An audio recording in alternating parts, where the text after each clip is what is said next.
सम using name. अब हम ये डेटा जैसे यहाँ पे देख लेते हैं, चाहे मान लो कि मैं इसको यहाँ पे लिख देता हूँ, ठीक है, और ये डेटा मैं यहाँ लिख लेता हूँ।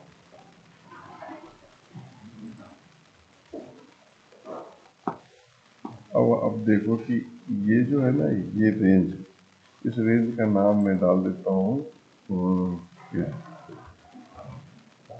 मान लो रीना, डाल दिया। और इस रेंज का नाम मैं डाल देता हूँ प्रीति,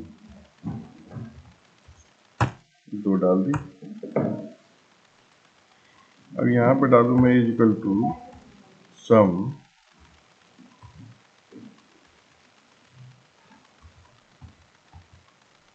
रीना कॉमा प्रीति, 1482 आ गया है। इस सबको जोड़ूंगा मैं, 1482 आ गया।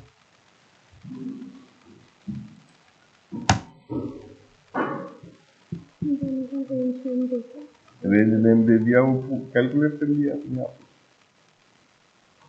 इसको, इस फॉर्मूला को बोलते हैं सम यूजिंग नेम। मतलब किसी भी एक, जैसे ये डेटा है ना, इसको मैंने दिल्ली मान लिया, इसको मैंने नोएडा मान लिया, और इसको मैंने गाजियाबाद मान लिया। और सम सिर्फ दिल्ली करूँगा ना, मान लो कि यहाँ पे हम तो दोनों का सम कर दिए ना, लेकिन अगर इसमें सिर्फ रीना का ही हम सम देखें ना, वो भी आ जाएगा 568।